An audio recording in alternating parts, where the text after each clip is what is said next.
esta actividad denominada Deporte y Género, que va a coordinar Teresa Deciani, que es nuestra coordinadora en el área de deporte. Está en el marco de las preocupaciones y ocupaciones que desde el espacio universitario tenemos que cada vez más adentrarnos en una interpelación que desde hace tiempo se viene incrementando, que es otras miradas, otras revisiones, la desconstrucción y la desnaturalización de determinados esquemas, formas, prejuicios, preconceptos, condicionantes que en relación a cómo constituir una vida social con otros parámetros en términos de igualdad, de respeto a las identidades, a la construcción colectiva sin ningún tipo de diferenciación. Para muchos, estas posibilidades de intercambio, de diálogo, son instancias de seguir aprendiendo, tanto en lo institucional como en lo personal. Y desde ahí queremos especialmente agradecer a estas compañeras que se han sumado para traernos su reflexión, a Paula, a Natalia, a Jorgelina, un poco en su condición, bueno, de deportista, pero hoy también en el ámbito de la responsabilidad pública, a Carolina, con la que en la universidad venimos trabajando desde hace tiempo, y a Teresa, que es una graduada de la universidad, pero muy dedicada al tema de su trayectoria docente y académica en el campo del deporte y de educación física.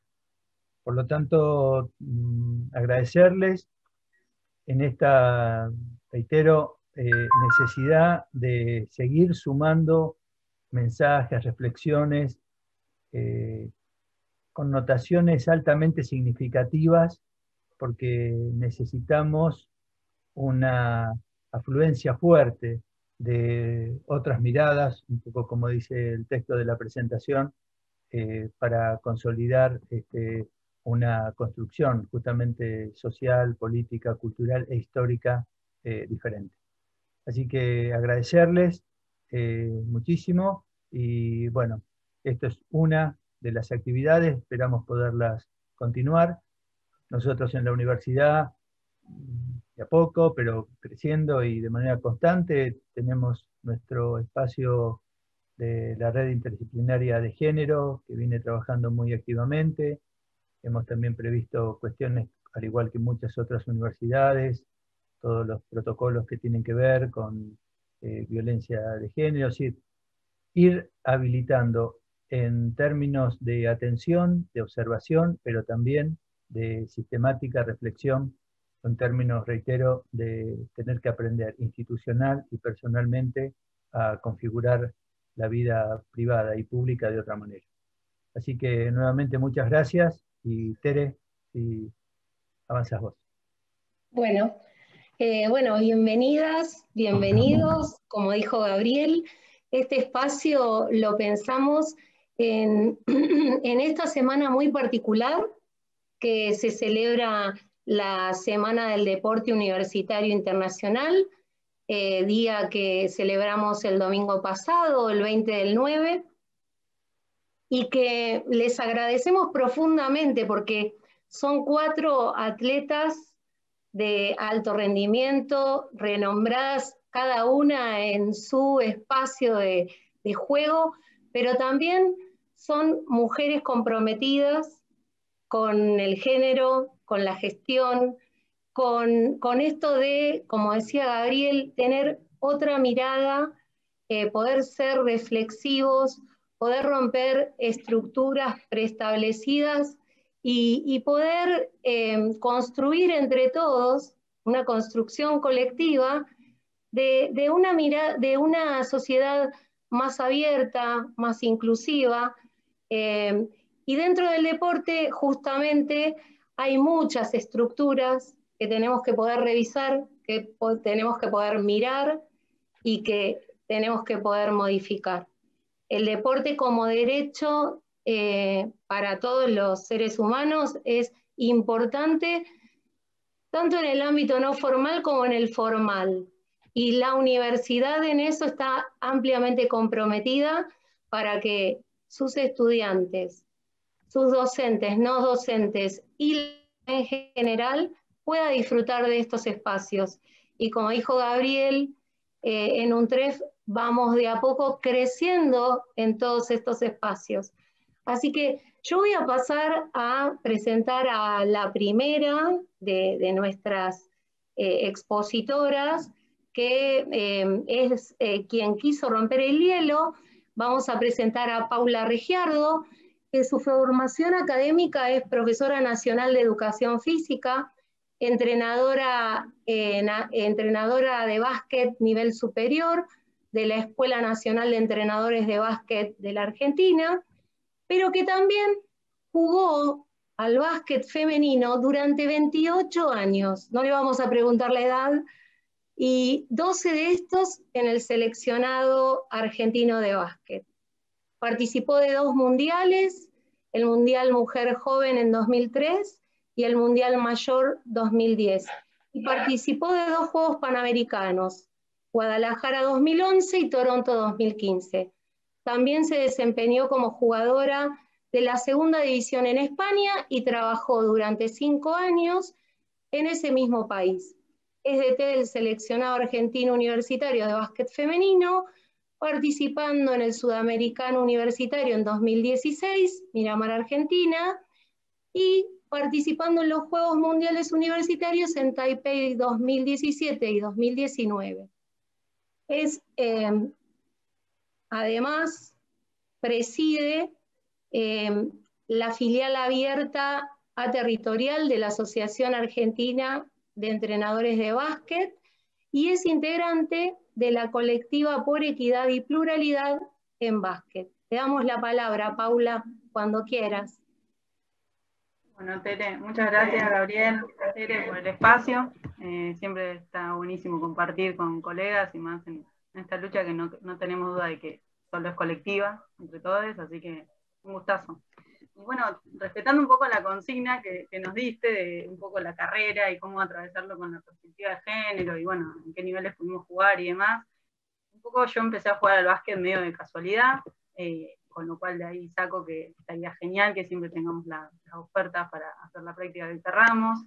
Justo en el club donde mis padres y mi padre trabajaban en una empresa, iban al club a comer el típico sábado y domingo, bueno, habían ofertas, era hockey, tenis, en furor época de Gaby Sabatini, lo cual tener un referente, una referente es clave, porque ella ganó el US Open en el 90 y yo empecé a hacer deporte federado en el 92. Y básquetbol, ¿no? Bueno, ahí a la par hice tenis y básquet durante 3 años, hockey no me integraron bien, ese entrenador en ese club y demás, nada, me ponían a hacer dribbling en un corner, me aburrí, duré 3 meses, pero también tiene que ver con eso, ¿no? Que las instituciones también las hacemos las personas y bueno, yo digo que si hubiese habido vóley, ajedrez o handball, hubiese hecho vóley, ajedrez o handball, digamos, ¿no? También un poco la posibilidad de poder ir a un club, que es un montón, y por eso también, ¿no? Entender el derecho de la práctica deportiva, del estudio y demás, que pueda ser bien universal. Así que, bueno, un poco ahí también hablando de mis privilegios desde pequeña, ¿no?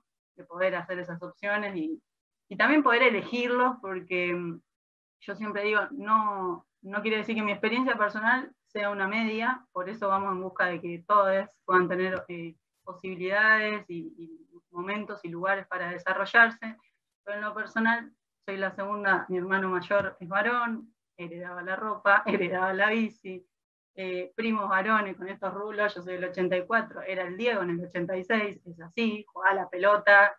Entonces, todo eso ayudó a que yo no tengo fotos con ropa rosa, no encuentro fotos con ropa rosa.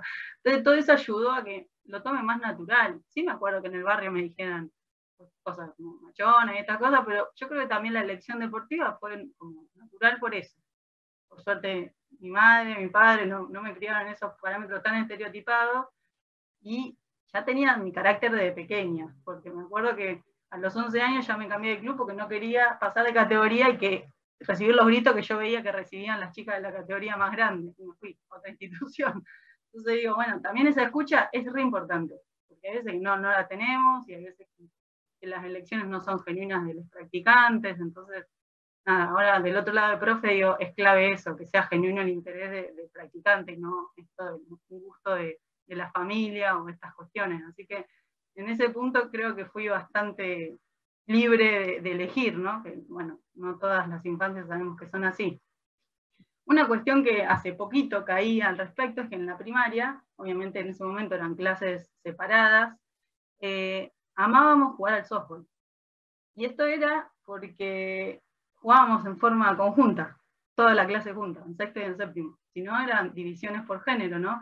Entonces, también eso como profa me hace reflexionar esta cuestión de qué bueno sería poder escuchar a los practicantes, ¿no? Y si hablamos de cuestiones de género, qué bueno sería que en cada institución haya un área de atletas, un área de género, para saber de primera mano, ¿no?, lo que ocurre, como si hay, por ejemplo, centros de estudiantes y un montón de cuestiones de quiénes son los protagonistas. Me parece que ahí está como un cambio distinto a dar, ¿no? Como escuchar las necesidades. Yo creo que si las profes de educación física en la primaria escuchaban nuestras necesidades, jugábamos al softball todo el año, porque la pasábamos bárbaro jugando juntos. Y no es algo que diga yo, hace poquito en un Zoom hicimos un cumpleaños con compañeros de la primaria y todos tenían ese recuerdo. Y yo dije, yo pensé que era yo porque era profe y después lo analicé con el tiempo. No, todos tenían como ese recuerdo de compartir, ¿no? Todos juntos. Bueno, ¿qué más puedo contar de mi trayectoria? Mi primaria fue pública, en el barrio de Núñez, después hice el secundario media beca y beca entera en obras, que es doble jornada y es deportivo, porque yo ya quería ser profe de educación física, por varias cosas, por otra vez referentes. Porque a los 11 años tuve una entrenadora, Andrea Galés, que fue así como marca fuego, bien, no me quemé, pero digo, me guió totalmente, que era jugadora de la selección nacional, estaba jugando en uno de los mejores clubes de Argentina y se estaba recibiendo ese año de profe de educación física en el Senado, en el Romero. Entonces fue como yo a los 11 ya vi que eso era viable, que eso lo podía hacer, y esto lo digo porque yo ahora que hago eventos por el país, de campus y demás, me pasa que hay chicas que no saben cuál es el camino, cómo se hace para llegar a un seleccionado, y digo, bueno, eso claramente también fue un privilegio, poder tener un norte cercano, poder ir a ver entrenar a Andrea. Me acuerdo que yo con 11, 12 años íbamos en la misma manzana, obras que el Senar, íbamos caminando, íbamos a verla entrenar, todo eso, bueno, no está al alcance de todo. Entonces, eso también me pasó en Buenos Aires, yo estoy acá, en Buenos Aires, jugar torneos todos los fines de semana. Eso es un montón de estímulos. Y así como te digo esto, a detrimento de otras zonas del país que no tienen, primero por distancias muchas veces, por cantidad de clubes, por posibilidades de elección de la rama deportiva y demás, pero también esa posibilidad hace que vos tengas más fogueo, que puedas tener más experiencia de partidos competitivos, de cierre de torneos. Bueno, si jugás en una categoría más también te vas fogueando, que fue lo que me pasó a mí. Yo debuté a los 14 en la primera, que es mayor de 20, o sea que tengo 20 y pico años de primera, y claro, cuando vas a un preselección nacional y demás, claramente las diferencias son abismales entre alguien que está en un club con preparación física, pasando en partidos de tensión, ¿no? Como dice Velasco, yo quiero jugadores que jueguen, que estén en situación de tensión todo el tiempo, ¿no? Que se coman el banco y que ganen mucha plata y después vienen a la selección y nada. Entonces, eso hace una diferencia tremenda. Y claro, cuando íbamos a una preselección nacional, la vida también y las vueltas a la vida hace que me encuentro por redes sociales con chicas que compartí a los 15, a los 16, hasta habitación en el hotel del Senar, y que me cuenten ellas cómo sentían eso del otro lado, ¿no? Entonces, bueno, nada, las desigualdades las hay de todo tipo. En el básquet hay como una máxima, que el femenino entrena martes y jueves, y el masculino lunes, miércoles y viernes, entonces ahí ya partimos de un estímulo menos semanal en toda tu vida, y todo lo que eso conlleva, ¿no? Que después estás muteada, Tere. ¿Y todos los clubes tienen línea femenina? No, la oferta no es igual para nada, no, es más, yo digo que desde ahí tiene que ir la normativa. Se puso normativa para el reloj de 24 obligatorio que te marca la posición de la pelota. Si no tenés hasta tal año no puedes jugar. Se puso normativa para cambiar la medida de la cancha. Bueno, una normativa que diga, si no tenés menores de 10, no puedes jugar. Entonces, bueno, en 10 años tendrás 200 equipos más con básquet femenino. Sí, no digo que hay que imponerlo de la noche a la mañana, pero hay que empezar con normativas de este estilo, igualdad de oferta, ¿no? Obviamente, aparte de capacitar a los profes para entender que el deporte puede ser mixto, todos juntos, ¿no? Y que pueda funcionar y muy bien, digamos. Con esto de la coeducación nos hace potencia, me parece que eso sin duda. Bueno, Argentina, selección mayor, antes de la existencia del ENAR, nos fogueábamos acá jugando partidos contra varones.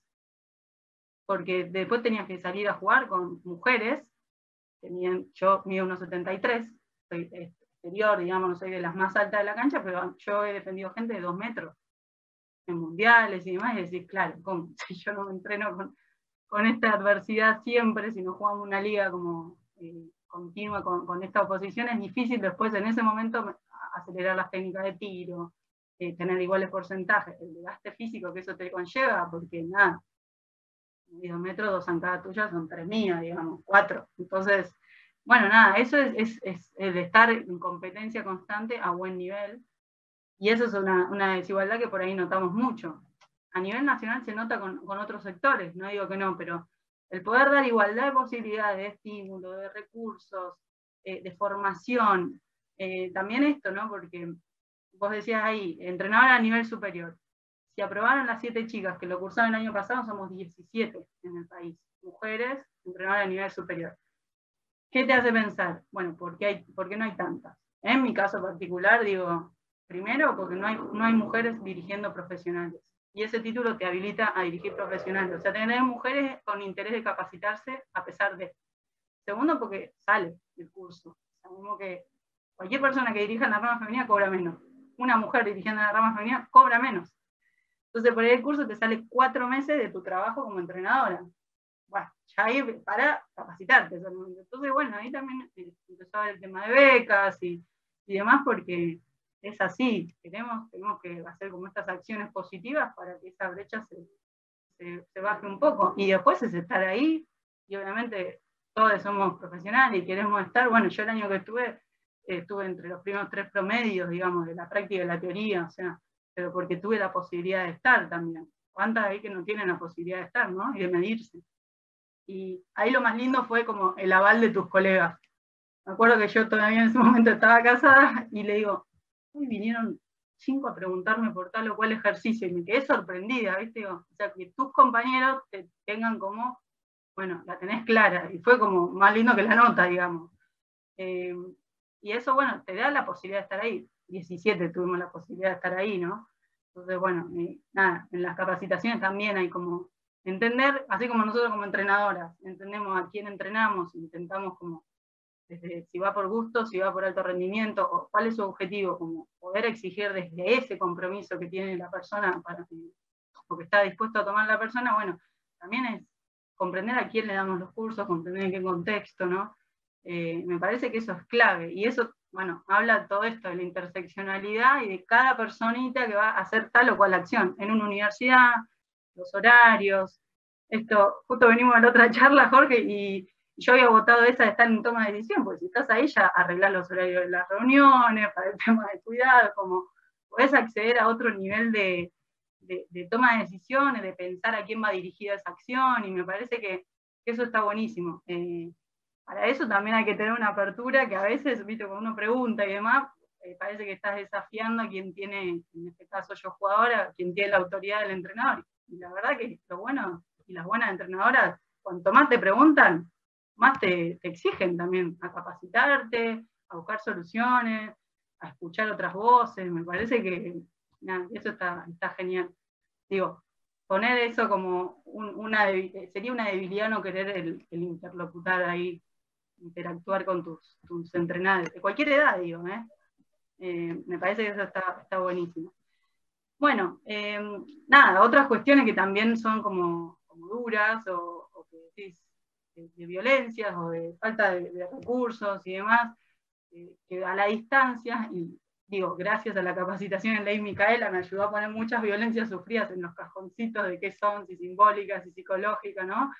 Me pasó también de tener un Media Day en el 2014, que los chicos, los varones iban a un mundial y nosotros a un sudamericano, en el planetario, me acuerdo que era un predio divino, armado, todo, y éramos 12 loreros puestos ahí en ese Media Day, y yo decía, prefiero estar entrenando que estar acá agarrando broncas, porque ni siquiera quienes cubrían a veces los partidos femeninos eran capaces de venir a hacer una nota, y fue como, nada, muy esto, ¿no? Violencia, humillación, esto, desaparecer, esa invisibilización, y pasa siempre, en muchas instituciones pasa esto, de no ver el completo, desde una cartelera, de que nunca, o muy pocas veces, hay niñas practicando deportes que no son para lo estereotipado de las niñas, entonces ya eso dice un montón de lo que estás queriendo compartir y las ofertas que estás dando.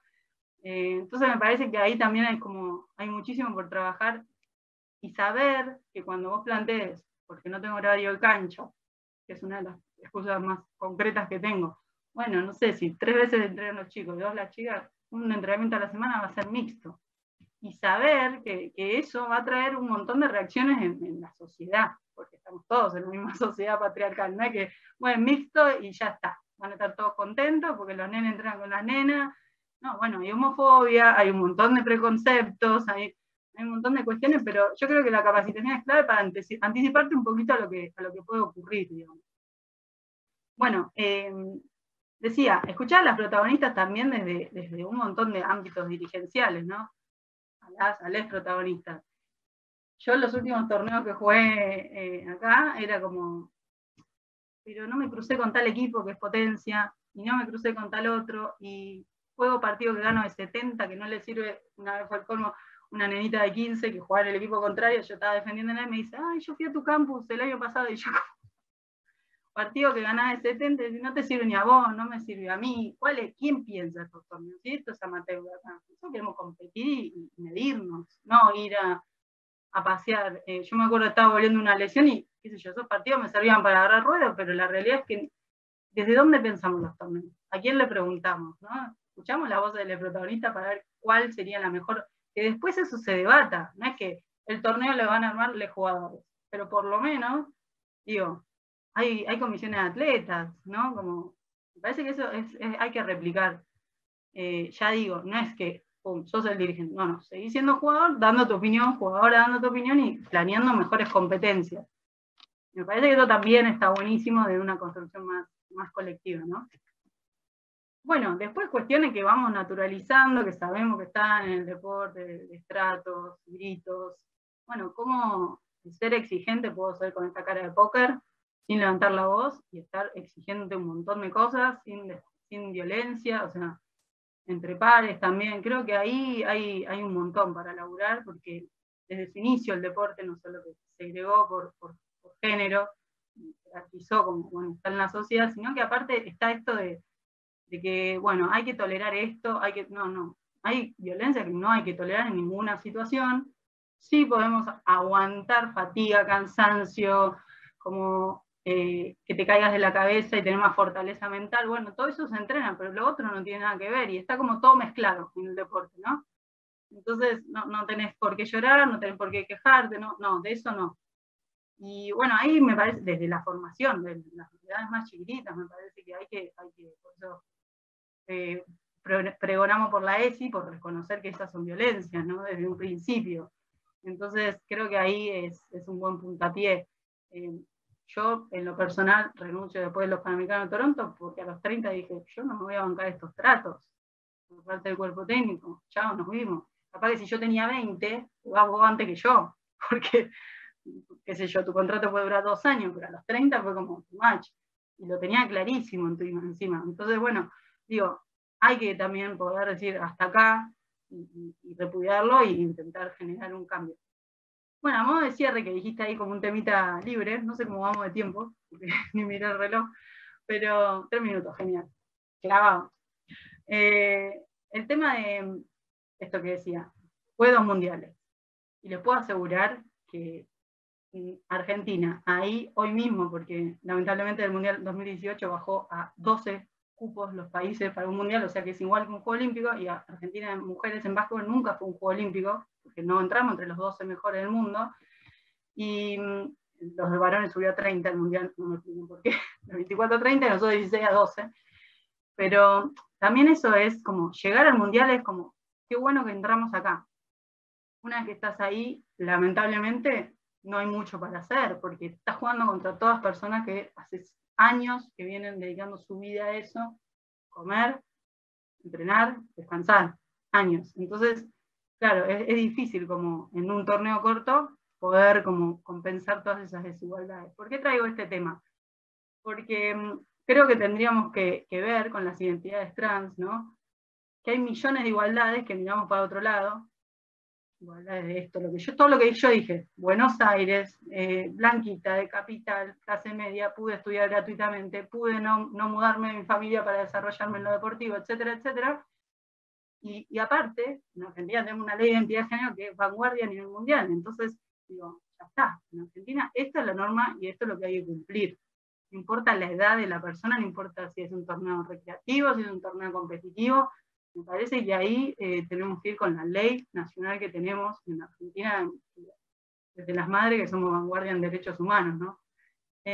Y por otro lado, que las instituciones empiecen a pensar, de todo tipo, que hoy no tener perspectiva de género es ver mitad de realidad, que lamentablemente están, yo digo, explotando bombas entre comillas, pero saliendo conflictos a la luz con esto de no nos callamos más, de abuso, de violación y demás, y qué mejor, si queremos el bien de nuestra institución, somos directivos de una institución, ir anticipándose en todo esto, ir generando áreas con perspectiva de género, ir generando protocolos, capacitar a las personas, docentes, bueno, antes de que caiga esa situación, incluso lo que mencionaba antes, como pensar nuestras instituciones para todos, ¿no? Que no tengan que llegar una identidad trans y tenga el conflicto de a qué vestuario tiene que ir, ¿no? Como poder prever cosas que se van a dar porque por suerte este camino arrancó y no va a terminar, ¿no? Esto de que cada vez sea una sociedad mucho más justa, ¿sí?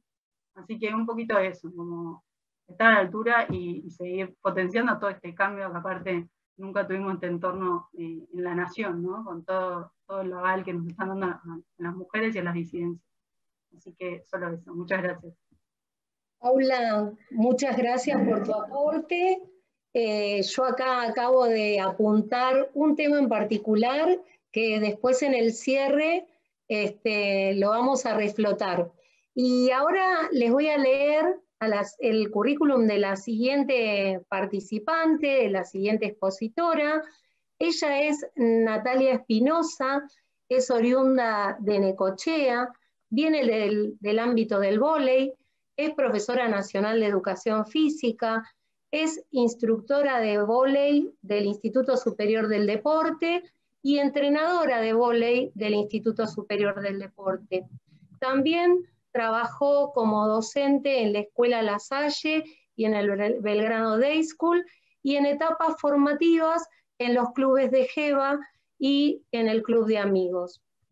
También como jugadora se desempeñó en varios clubes, entre ellos en el Club de Gimnasia y Esgrima de La Plata, en el Club Banco Nación, jugando y representando en estos ambos clubes en los torneos metropolitanos, nacionales e internacionales, inclusive desde el año 2005 al 2012, es exjugadora del seleccionado nacional, compitiendo también en el Panamericano en Puerto Rico y en México.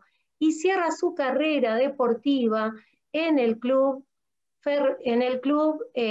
Boca Junior en el año 2019, cerrando en la Liga de Mayores y obviamente siendo la capitana de ese equipo.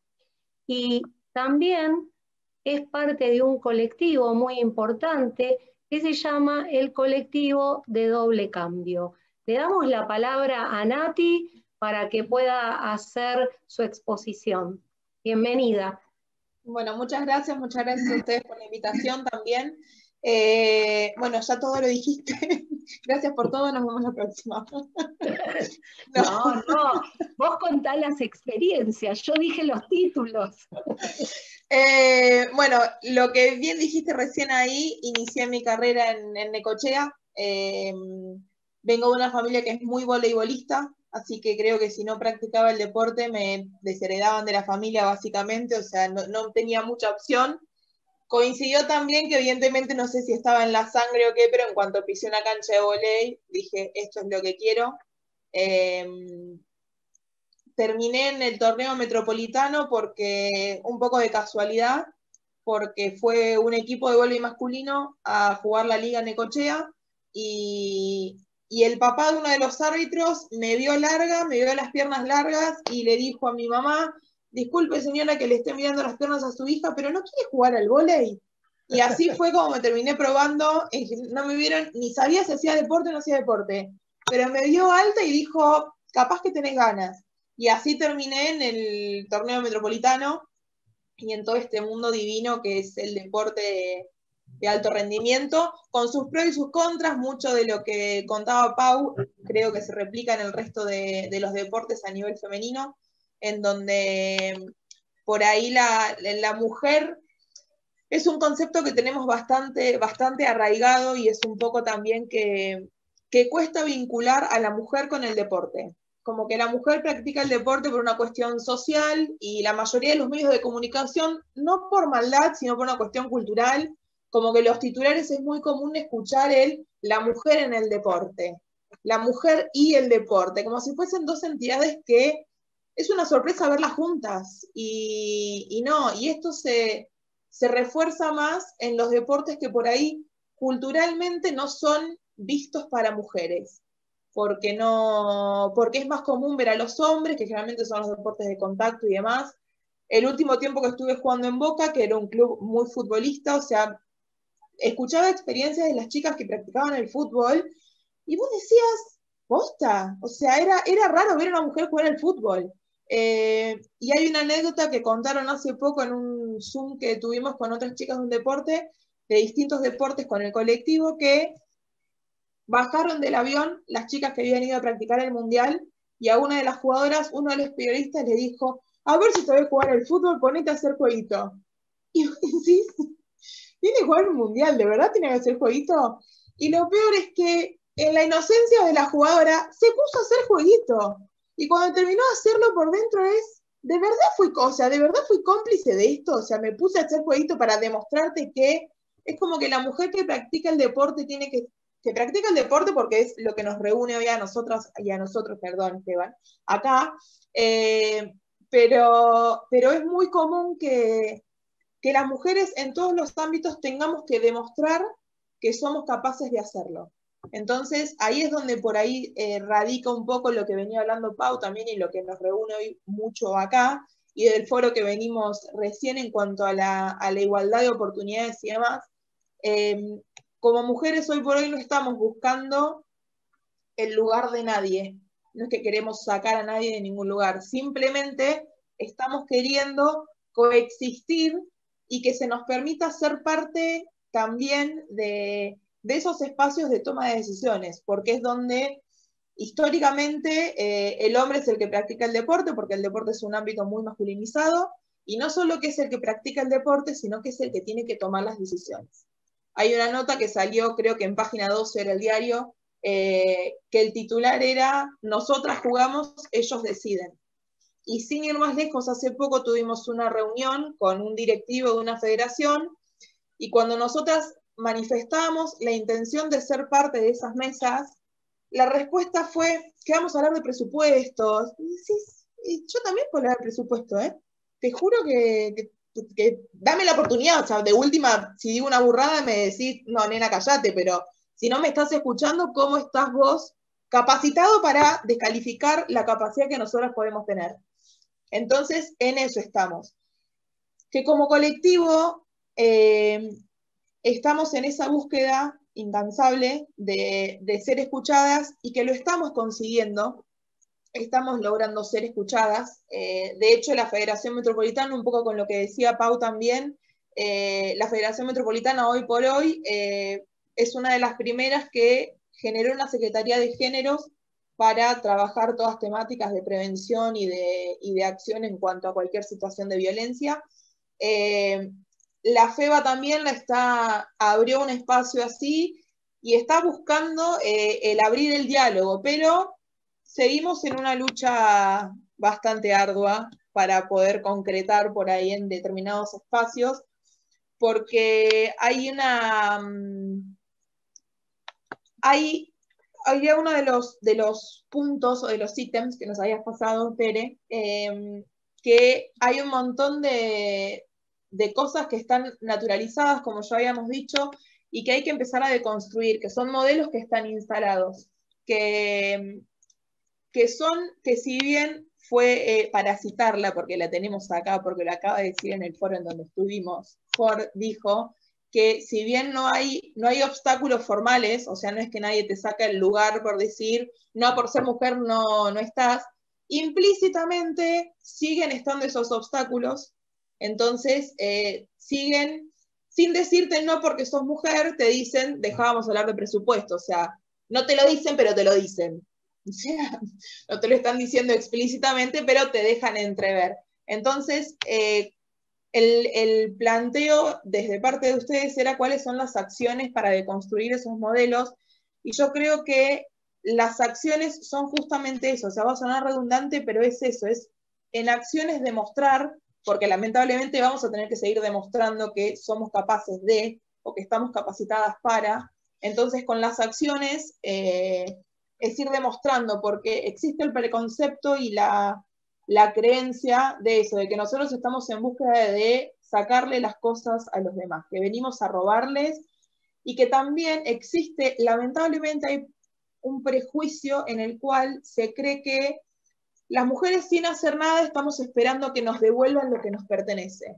Y la realidad es que con todas las mujeres con las que me he cruzado en todos estos movimientos, que empezás a codearte con compañeras de cualquier esfera y de cualquier ámbito y demás, lo que elijo son mujeres inactivas, o sea, son mujeres de acción, son mujeres de riendas a tomar, son mujeres que están generando constantemente el cambio para lograr el espacio que quieren, o sea, son mujeres que están en la búsqueda de la construcción esa, y muchas veces esa construcción o ese ímpetu que por ahí se maneja resulta avasallante en determinados lugares o a determinadas personas, y eso es lo que ofrece la resistencia.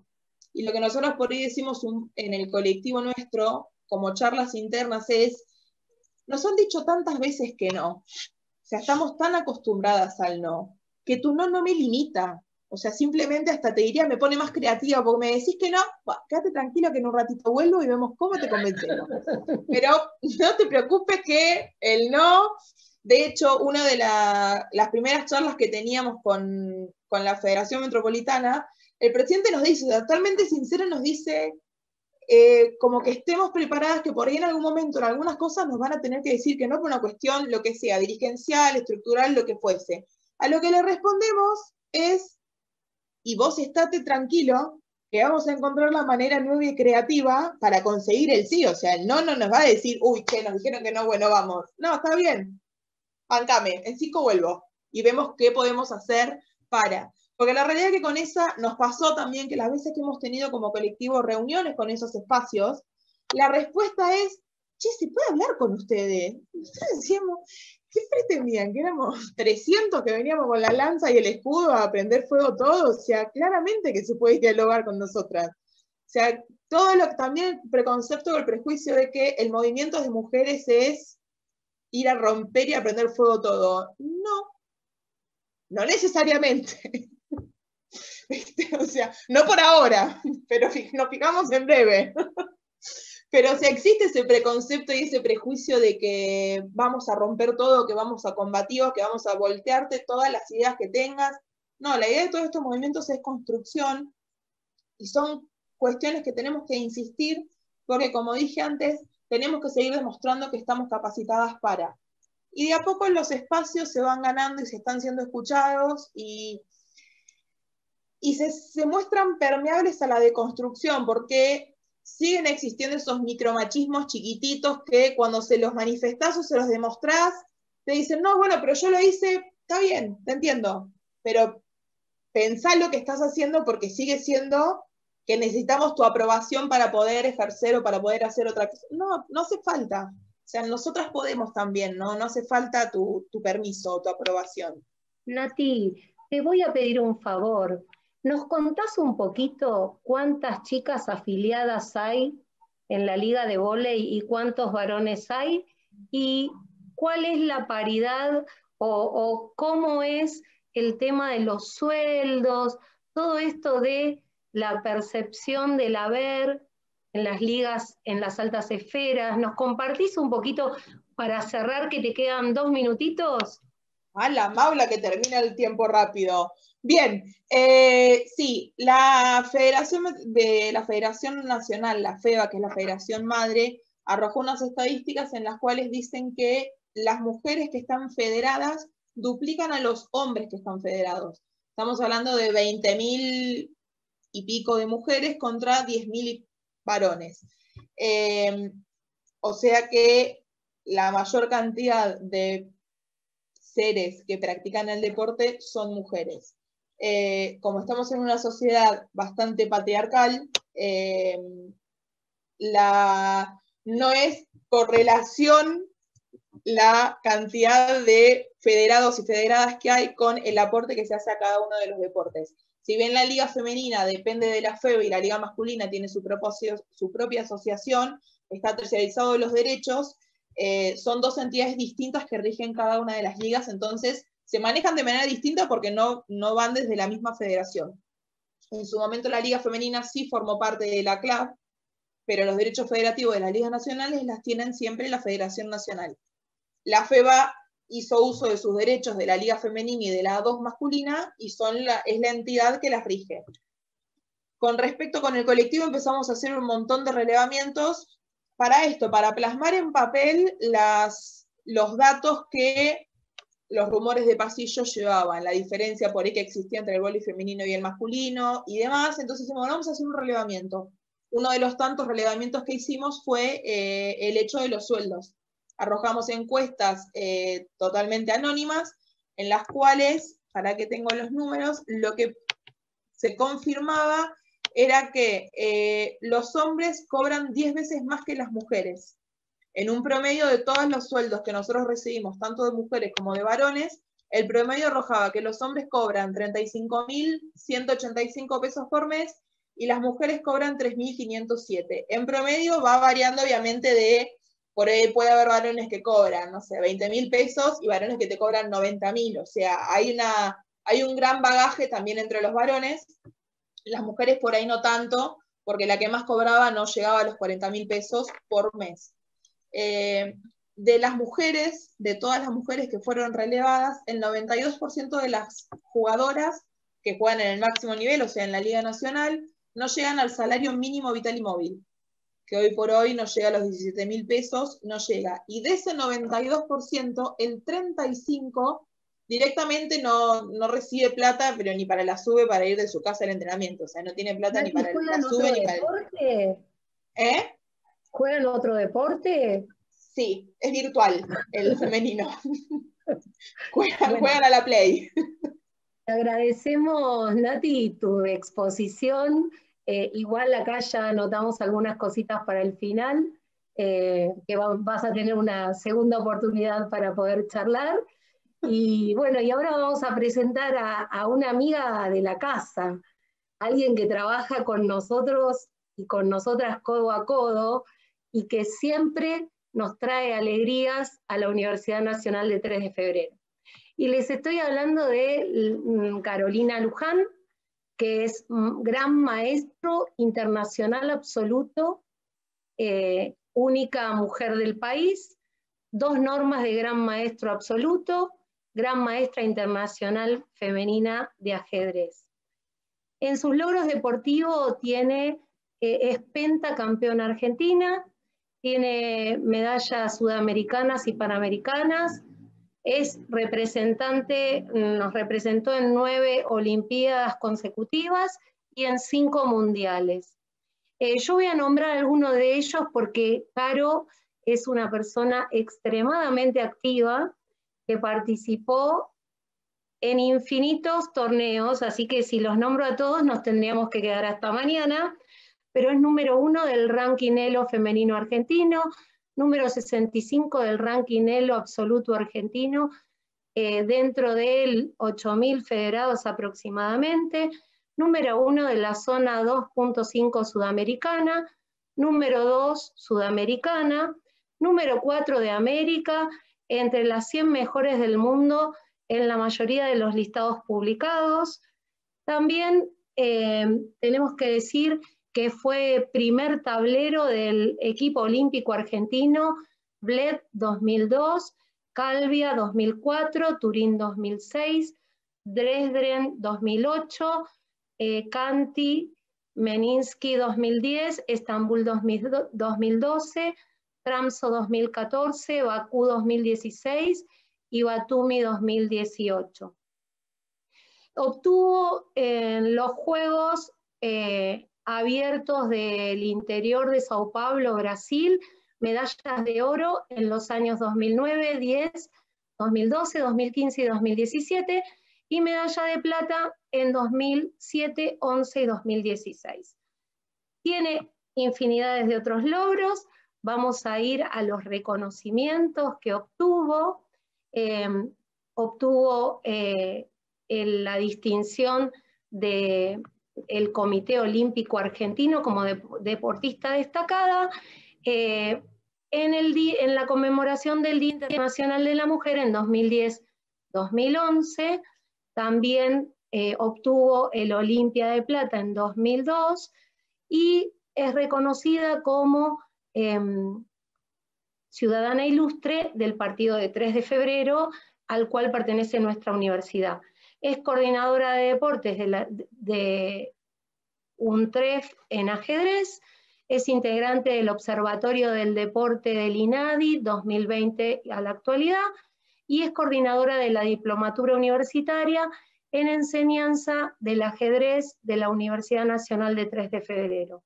Preside la Federación de Ajedrez del Oeste del Gran Buenos Aires, FAOGDA, desde 2020. Te damos la palabra, Caro, y eso que lo acorté mucho. Te excediste ya. Bueno, gracias, gracias por nombrar casi todos mis títulos. Bueno, llevo más de 30 años jugando al ajedrez, así que bueno, nada, saludarles de nuevo. Ya estuvimos previamente charlando, pero siempre es bueno vernos y encontrarnos. Ahí está llorando mi bebé. Me estoy acostumbrando a estas cosas. Bueno, voy a hablar un poquito medio rápido de mis inicios en el ajedrez y un poco del mundo de mi deporte, que de hecho varios me dicen que no es un deporte, esa es una de las discusiones. Mi propia familia, amigos, no, pero vos no haces deporte, o sea, estás ahí sentada, no gastas energía, o sea, ¿cómo Bueno, nada, el ajedrez es un deporte reconocido, de hecho, por el Comité Olímpico Internacional. Tiene reglas, tiene la estructura federada de cualquier otro deporte. Los deportistas, los ajedrecistas, tenemos una rutina muy similar. La principal diferencia es que estamos sentadas la mayor parte del tiempo y en un espacio que no necesariamente es una cancha, pero es un entrenamiento mental que también lleva un complemento físico, porque estar tantas horas bajo tensión en la misma posición, sin poder hablar, sin poder descargar, implica un desgaste físico bastante intenso. Bueno, yendo un poco a mis orígenes del ajedrez, y para ponernos un poco en tema, las mujeres en el ajedrez somos muy pocas, a diferencia del vóley, que contaban que, bueno, si bien la mayoría de quienes lo practican son mujeres, igual la dirigencia y quienes toman las decisiones son hombres. Bueno, en el ajedrez no solo quienes toman las decisiones son hombres, sino que además somos muy pocas. No llegamos al 10% del padrón federado, tanto en Argentina como a nivel mundial. Justo estaba leyendo un artículo hoy, de hace poquitos días, que hablaba de que dentro del listado mundial, de los primeros 1000 puestos, 1000 lugares del ranking, solo hay 12 mujeres. Entonces no solamente somos un 10%, sino que dentro de lo que es el alto rendimiento, o lo podemos llamar profesional, somos aún menos, es un 1,2. Entonces, es realmente una minoría notable. Y esto se da, bueno, en todos lados, y somos muy pocas quienes somos excepciones al jugar de igual a igual, si pudiéramos decirlo de una forma, con los varones. Cuando digo de igual a igual es porque el ajedrez es un deporte que se puede practicar de manera mixta. O sea, al no haber una diferencia física, por decirlo de una manera, y basándose en que es un deporte mental, aparentemente no hay ninguna diferencia entre un hombre y una mujer a la hora de jugar una partida de ajedrez. Que yo creo que no la hay en cuanto al hecho literal, ¿no?, de sentarte y jugar una partida de ajedrez. El tema está en que cómo hacemos para que las mujeres podamos crecer y desarrollarnos y llegar a los puestos de ranking altos o a ganarle a los varones cuando somos 10 y ellos son 100 o 500. Es muy difícil, no partimos desde un mismo lugar. Y mismo cuando yo empecé a jugar al ajedrez, mis recuerdos de la infancia, o sea, de lo que tengo en la cabeza, de memorias, de aromas, ¿no?, del contexto en el que yo jugaba cuando empecé, que tenía 7 años, es de una biblioteca a la noche, bastante turbio todo, porque llena de hombres. No recuerdo ver mujeres, no me acuerdo de chicas, ni de señoras jugando al ajedrez. Iba con mi papá, mi mamá un poco como que no quería que vaya, y mi papá iba a jugar él al ajedrez. Y como yo era intensa, demasiado intensa, sigo siendo, digamos, muy activa, y de chica vivía dentro del club, iba a la escuela, salía y me iba al club y hacía 400 deportes. También quería ir a jugar al ajedrez con mi papá, entonces me empezó a llevar. Y yo empecé a jugar ahí, en ese ambiente, rodeada de tipos. A la noche se podía fumar en esa época, en los espacios cerrados, así que en una sala de ajedrez también se fumaba, o sea que era muy común que los tipos estén pensando con el pucho acá, ¿no?, y tirando el humo sobre el tablero, mientras yo pensaba, y yo tenía 7, 8, 10 años. Había un baño, no había baños para mujeres, ¿no?, si eran todos tipos, ¿para qué iba a haber 2 baños? Había solo uno. Y pensando un poco eso, bueno, mi adolescencia, los torneos se suelen organizar a la noche, 7, 8 de la noche, después del horario laboral. Entonces era volverme en colectivo a las 12 de la noche, 2 de la mañana. O sea, las partidas de ajedrez duran un montón de horas. Cuando uno lo grafica, que estamos ahí pensando y que duran 1000 años, que la gente te dice no tengo paciencia para el ajedrez. Bueno, sí, duran mucho, duran por lo menos unas 4 o 5 horas el ajedrez clásico, a veces duran más, depende de la reglamentación del torneo, y todas esas cosas nunca fueron contempladas, y mismo, bueno, obviamente los micromachismos y las situaciones de acoso o de violencias un poco más graves, o sea, muy habitual también ir a los torneos y que los viejos verdes, como les decimos, o como lo tenemos naturalizado, bueno, este tipo es un denso. Claro, venían y te hablaban pavadas, te tiraban onda, o sea, onda. Yo era menor de edad, o sea, y ellos eran unos acosadores. Pero eso lo veo ahora, como a la distancia, y decir, todas las cosas que me fueron pasando a mí y a todas mis compañeras, y que eran totalmente normal. ¿Y qué pasaba? Dejábamos de ir. O sea, muchas de nosotras dejamos de ir a ciertos clubes porque era insoportable. O sea, querías ir a jugar al ajedrez y tenías que bancarte todas esas cosas. Y decías, uy, ¿por qué no? Entonces terminabas no yendo más y empezando a elegir otros espacios un poco más amenos o menos violentos, básicamente. Esto fue mejorando y creo que también fue mejorando por la lucha de muchas de nosotras. O sea, yo tengo como referente a Claudia Mura, por ejemplo, que fue la primera jugadora en ganar torneos mixtos, fue la primera gran maestra de Latinoamérica, fue la primera que empezó a viajar por el mundo y a conseguir logros, y bueno, yo me crié como admirándola. Entonces creo que es muy importante tener referentes, tener mujeres que nos muestren de que el deporte no es solo para hombres.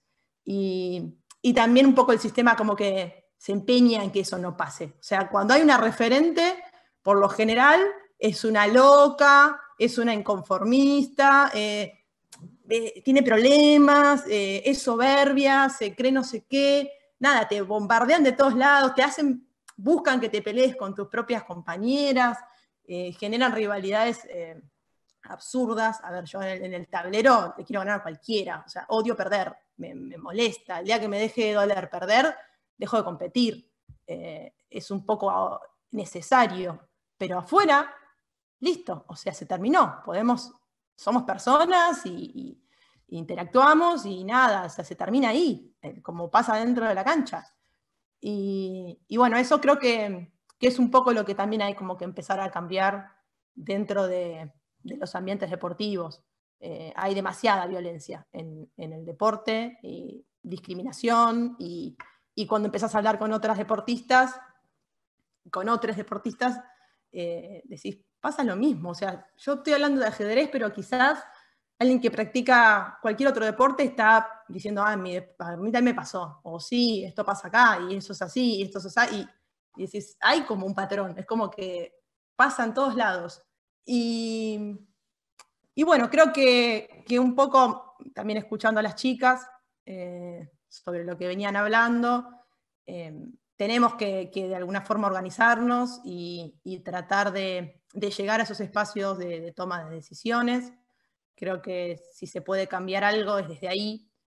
Por eso me involucré un poco en la gestión y en la dirigencia. Desde marzo presido la Federación de Ajedrez del Oeste del Gran Buenos Aires, que es una de las federaciones más grandes en territorio y en cantidad de afiliadas y de jugadores y jugadoras.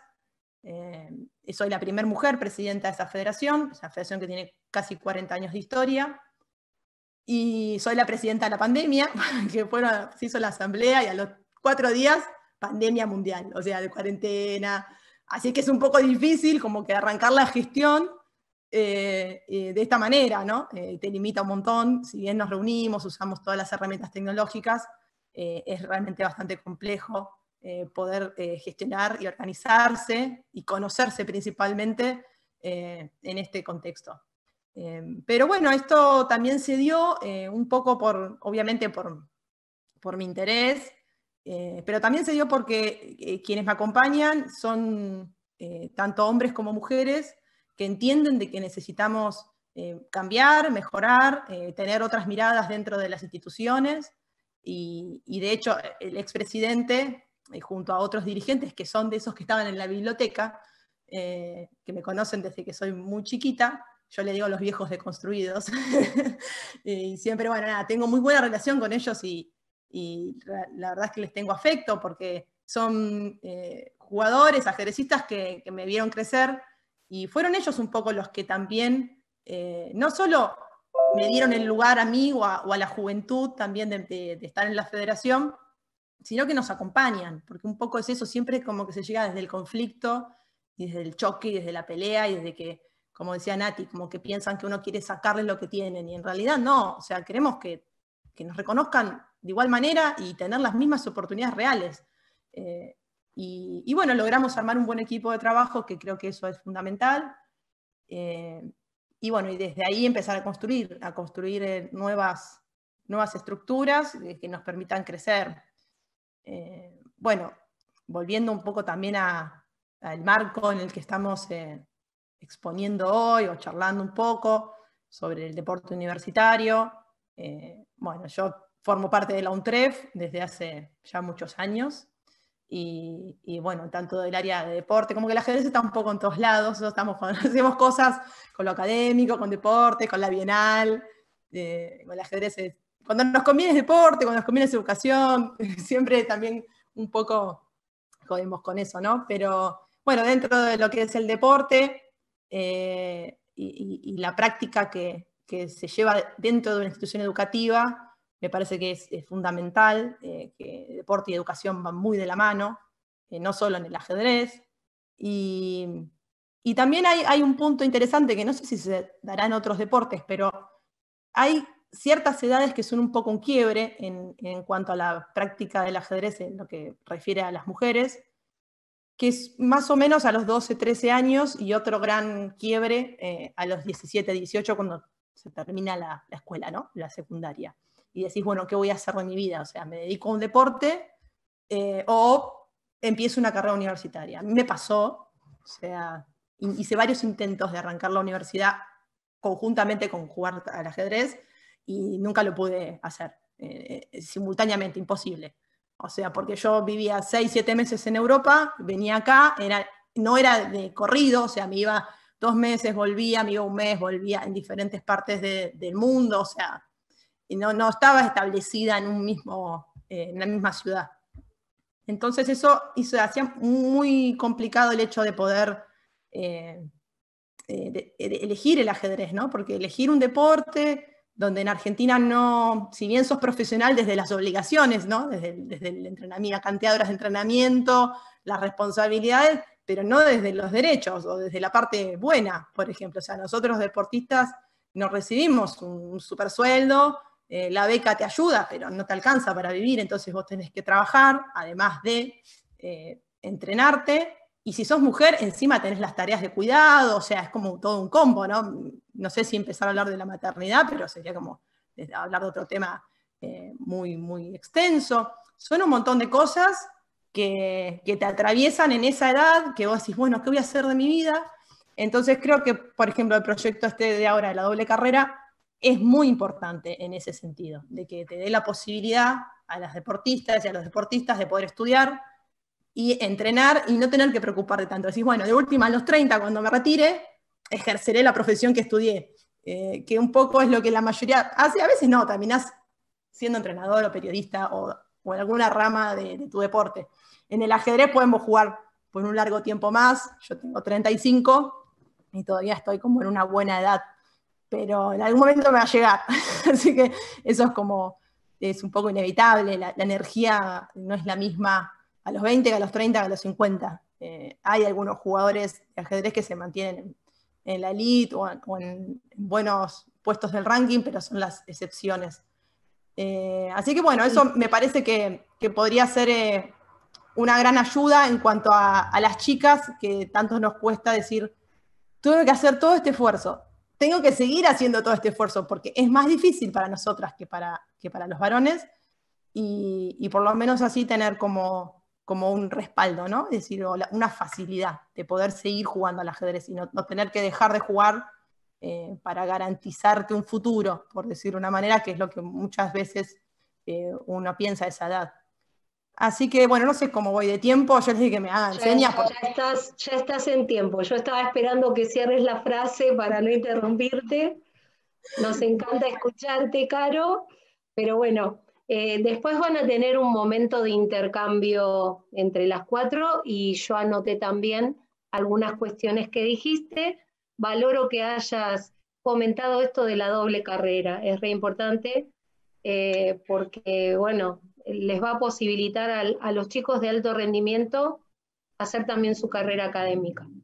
Bueno, y ahora nos toca, para cerrar esta rueda de mujeres deportistas de alto rendimiento y que además están comprometidas con la gestión, recibirla a Jorgelina Bertoni. Que bueno, vamos a leer su currículum. Es licenciada en Sociología de la Universidad de Buenos Aires, es especialista en gestión gubernamental y políticas públicas, fue subsecretaria de Políticas de Gobierno del Ministerio de Gobierno de la Provincia de Buenos Aires, a cargo también del Consejo Provincial de la Mujer de Buenos Aires, consultora en género y deporte para múltiples organismos internacionales. Y como jugadora de hockey, que bueno, ustedes ya saben que yo tengo mi corazoncito en el hockey, valoro el resto de los deportes, pero bueno, es el deporte en el que me especializo. Bueno, jugó durante 40 años al hockey, 31 años en primera división, fue ex Leona entre los años 1989 a 1995 y entre 1998 al 2000.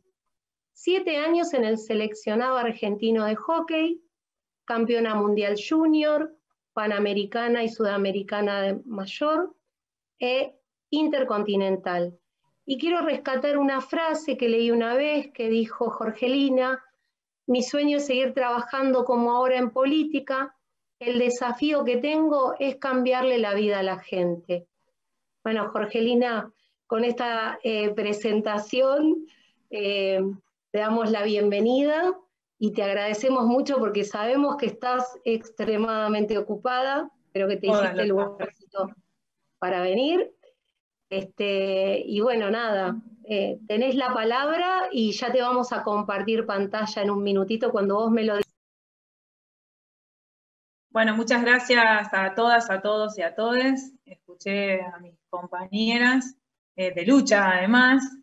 Hoy también me encuentro trabajando en la Secretaría de Deportes de la Nación y me da vergüenza porque escuchaba a las chicas 25, 31 y tiré la media para un lado, la volqué. 40 años, yo digo, no pregunte la edad que tengo, imagínate. Sigo jugando, bueno, el COVID me sacó de la cancha. Me entreno sola desde casa y ahora en el ámbito de la ciudad con las posibilidades de poder correr. Quiero ser muy breve en cuanto a mi historia personal y reflejarla como hablaron las chicas respecto de las dificultades y por ahí compartir un poco en este día, que además es un día muy especial, no solo en el marco de las celebraciones por el deporte universitario y que por suerte existió la universidad pública y gratuita. En mi vida no hubiera podido estudiar. Nací en La Matanza, mi mamá no pudo estudiar, mi papá tampoco pudo estudiar. En mi caso fui la primera profesional de la familia. Esto de la universidad pública permitiéndonos el acceso al conocimiento. También era difícil pensar en que el hockey en La Matanza en esa época, donde el hockey quizás no tenía los estereotipos de género que pueden tener otros deportes, pero sí tenía y cargaba con estereotipos clasistas que a partir de la irrupción de las leonas, por supuesto se federalizó, se popularizó y se hizo mucho más accesible el deporte. Y no obstante, en aquella época, en el Club Banco Hipotecario, donde me inicié a los 6 años, bueno, mi mamá, acá escuché creo que, ¿quién dijo que no le queda otra que jugar al vóley? Nati. Digo, mi mamá jugaba al hockey, rarísimo, mi mamá jugaba al hockey en La Matanza, y mi papá jugaba al rugby, se conocieron ahí, nos llevaron a todas a jugar ahí, y a los 15 años ya estaba jugando en primera y empezando a participar de las selecciones regionales, hasta que me tocó, bueno, el sueño de, creo que tenemos todas las que somos deportistas, de poder representar a tu país. Quizás yo no tuve el obstáculo de estar en un deporte que por construcción cultural a la mujer le pertenecía, pero sí es cierto que mis compañeras poco practicaban deporte, mis compañeras del colegio, mis compañeras del barrio, casi que era una machona que andaba en botines, con protector bucal y con las piernas paspadas o caminando como un hombre. Entonces ahí empecé en esos momentos, hasta mi papá me decía que tenía que hacer un curso de buenos modales, que hoy digo, hola, qué suerte que soy la machona, y porque me he deconstruido, porque he pasado por este proceso que pasamos todas las mujeres en poder acceder a mirar y a visibilizar esta construcción cultural de la feminidad, de la masculinidad.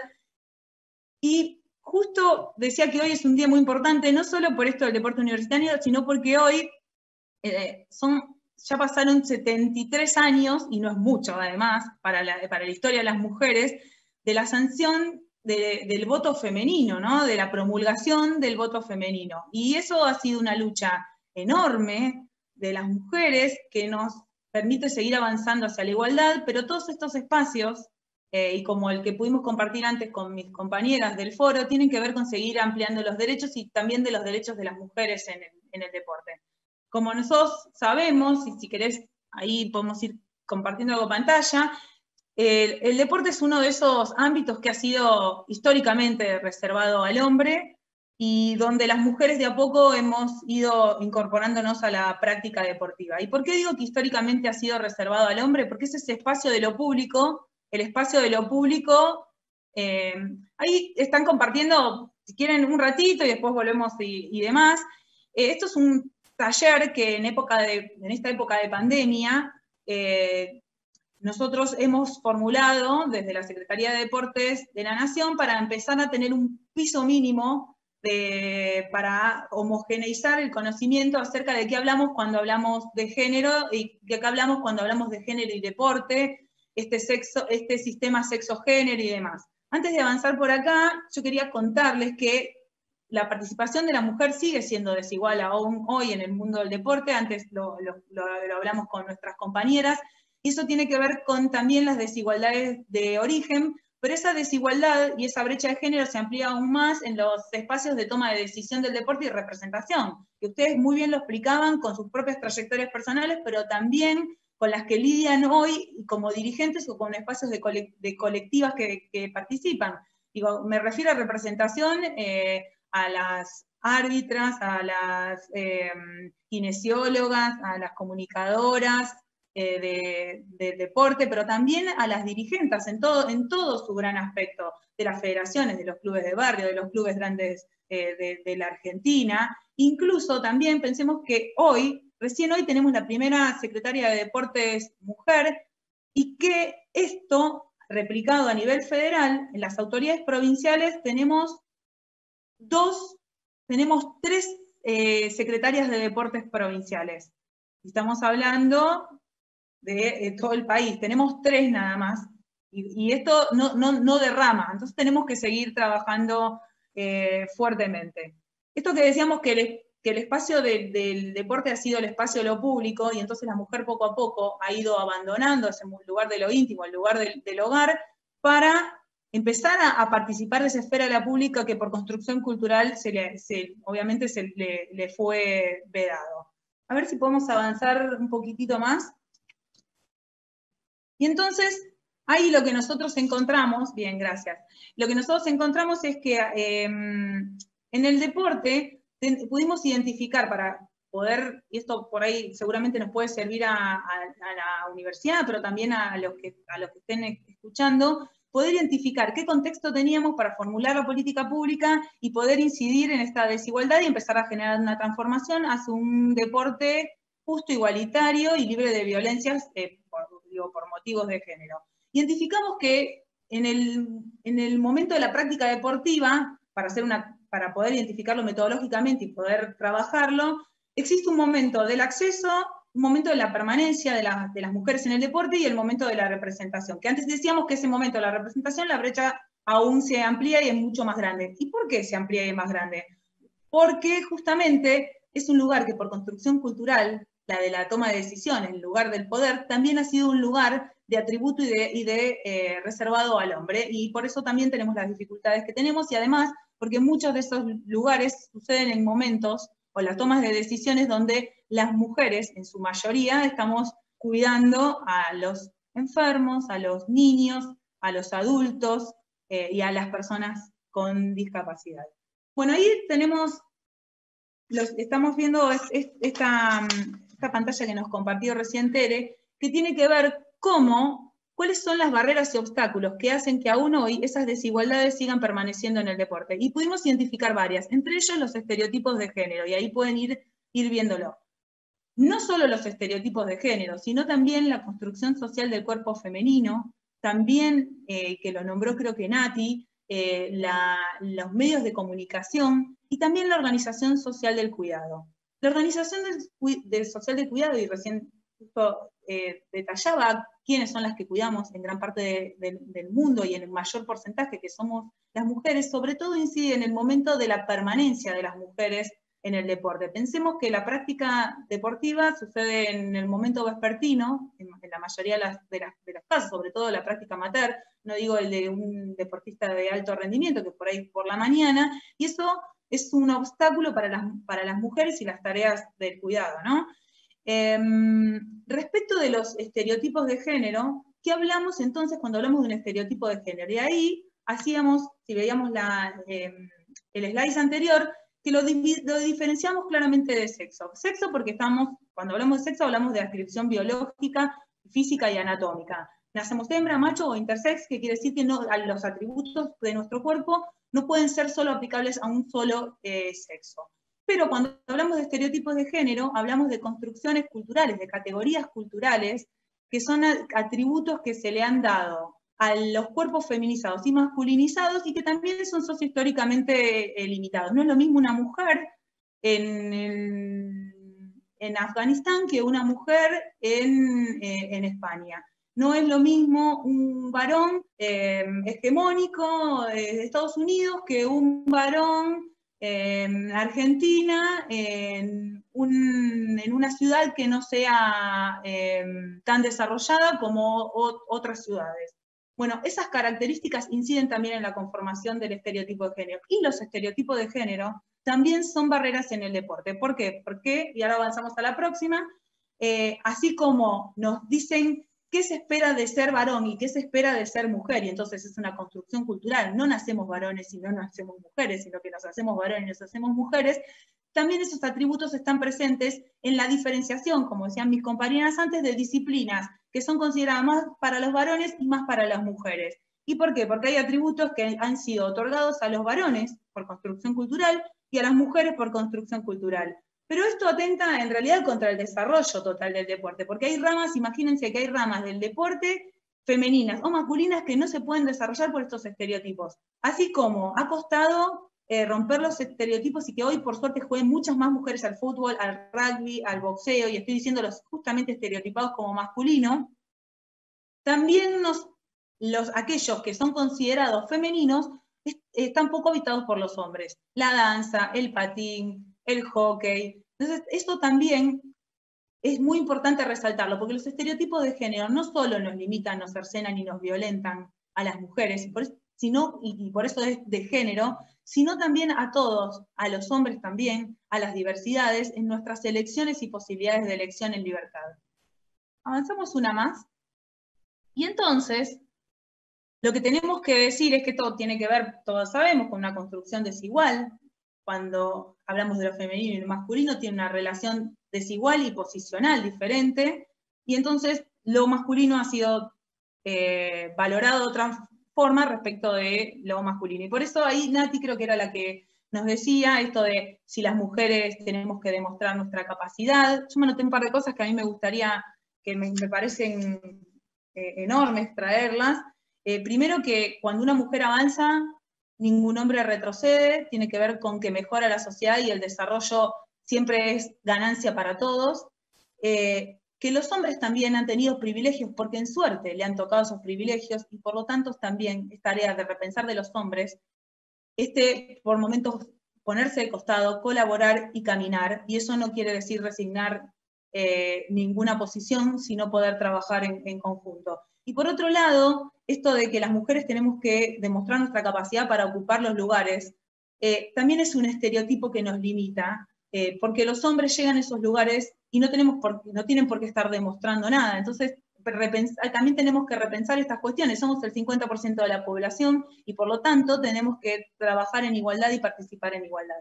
Por supuesto que esto no es así, hemos nacido diferentes y somos diferentes, el problema es que esas diferencias se han transformado en desigualdades que permanecen, y sobre esas desigualdades es sobre las que tenemos que seguir trabajando. Pero también tenemos que poner en cuestión, porque sabemos que el deporte genera un proceso de socialización sobre las identidades de aquellos que transcurren por el espacio del deporte, como así también nuestras identidades y nuestros estereotipos tienen que ver no solo con lo que hemos transitado como individuos por la familia, por todas las instituciones que transitamos, la escuela, el colegio, el club,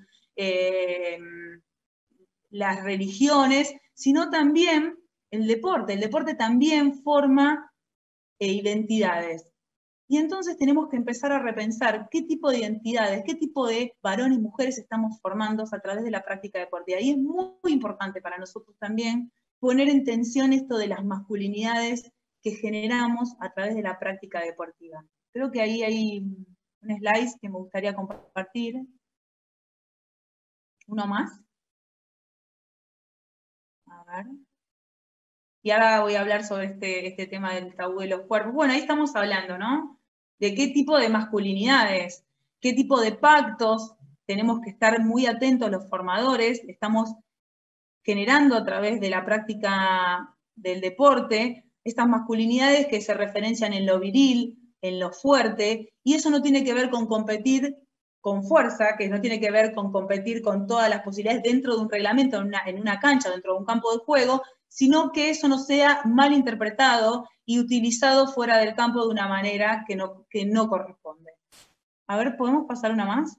Y entonces sí podemos pensar que el deporte también puede acercarnos a otros tipos de masculinidades relacionales, amorosas, mucho más de pares, y no de demostrar nada a ningún otro hombre respecto de la fuerza o de la potencia para poder pertenecer a ese tipo de grupo. A este tipo de pacto entre hombres. Eso también tenemos que empezar a cambiarlo desde el deporte, por eso hablamos de la mirada de género, y queremos acá desestimar esta cuestión de que parece que cuando hablamos de género hablamos de las cuestiones de las mujeres y nos hablamos entre las mujeres, sino que tenemos que empezar a repensar y a pensar en géneros, y a pensar en las diversidades genéricas para poder avanzar hacia un deporte más justo, más igualitario y más libre de violencia. Todavía tenemos un deporte que está muy sesgado y con muchísimas violencias. Y eso también tiene que ver con las desigualdades en sus posibilidades de acceso, permanencia y representación que tenemos las mujeres.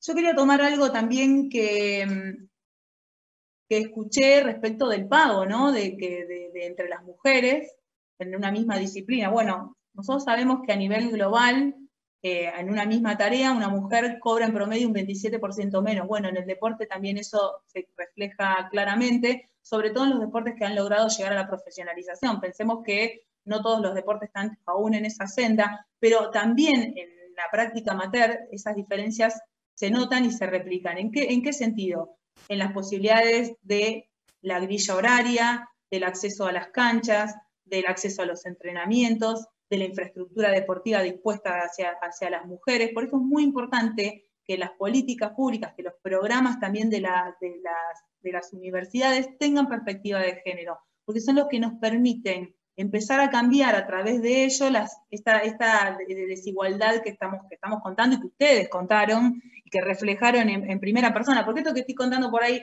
más conceptual es lo que cada una de nosotras, que la escuché atentamente a Caro, a Paula y a Nati, fueron reflejando en las vivencias de sus trayectorias, pero también cuando uno empieza a querer ponerse en el lugar de la dirigencia y ocupar estos lugares, todavía hay resistencias aún mayores. Esto también tiene que ver, y la escuchaba, creo que fue Nati que decía, que se generan resistencias, claro, porque es romper la normalidad y un status quo hasta ahora que venía siendo siempre de esta forma. Y eso no quiere decir que sea violento, sino que es distinto, que es mejor y que es igualitario, con la igualdad ganamos todos, y hacia ese lugar como sociedad necesitamos ir, y el deporte no puede no dar esta pelea por lo que significa para la sociedad y por lo que significa para la construcción de la igualdad de la sociedad.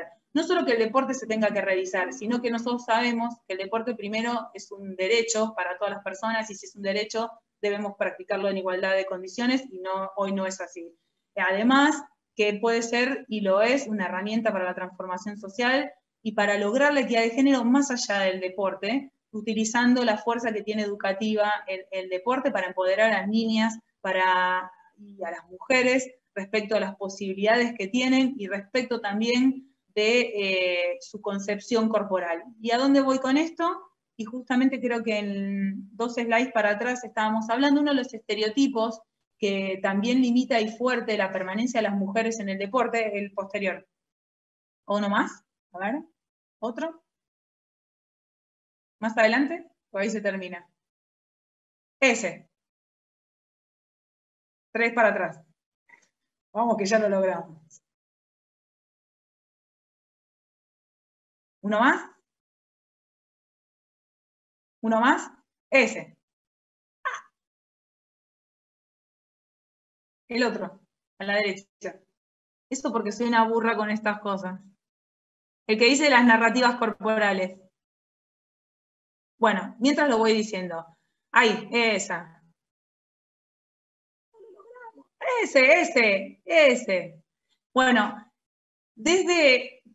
tanto desde la filosofía y la medicina, la música y la estética, el cuerpo femenino ha sido considerado y construido culturalmente como un cuerpo preparado casi solo para la maternidad, un cuerpo insano y un cuerpo débil. Esto también se reproduce como estereotipo en el deporte, pero el deporte, por eso digo, la posibilidad de transformación y de verdadera herramienta, puede ser una herramienta que nos ayude a construir otras narrativas sobre los cuerpos de las mujeres, en versiones autónomas y en versiones fuertes.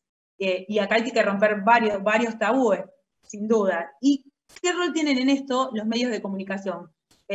alguna de mis compañeras lo trajo. Cuando vemos ahí, después de los Juegos Olímpicos del 2016 en Río, hubo un estudio que hizo, no me acuerdo qué Universidad de Estados Unidos, sobre cómo se habían mostrado los logros olímpicos de las mujeres respecto a los hombres. No solo que, por supuesto, representaban 1/3 del total de los ríos de tinta y de la exposición gráfica y virtual de la cantidad de lo que se mostraba respecto de uno de otro cuando habían participado en casi forma paritaria, aunque en un 45% de las mujeres no llegamos al 50%, sino que al momento de generar los enunciados, o sea, los titulares de los logros de las mujeres, no hacían foco en el logro de la mujer, sino en los atributos o físicos, o de si estaba en pareja o no, y de belleza.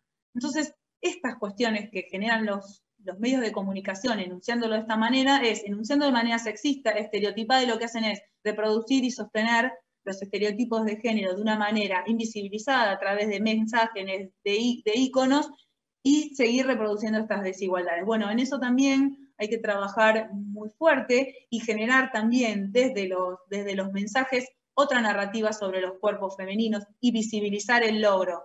Creo que hoy cuando estábamos en el foro, Inés Arrondo arrancó diciendo esta cuestión de la invisibilización. Bueno, la invisibilización es violencia, la invisibilización de los logros no permite inspirar a otras mujeres. Creo que fue Caro que nos decía esto de que es emparentar el logro de una mujer a un hombre, juega como tal, pero siempre es la comparación hacia un hombre, o quiere parecerse a tal. Bueno, la verdad que también las mujeres, miramos a las mujeres, nos inspiran otras mujeres, y también eso nos hace, como nombró Pau, una Gabriela Sabatini o una Leona, que después del 2000 las leonas claramente rompieron ese sesgo clasista y abrieron la posibilidad de participación de muchas niñas, con lo que eso significa para el empoderamiento colectivo comunitario de las mujeres, pero también para el empoderamiento personal, corporal, y de lo que significa lo que es tu cuerpo y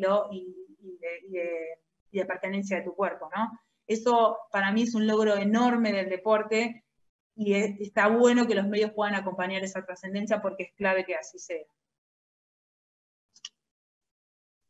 Tere, yo por mí estoy. ¿Quiere haber alguna pregunta?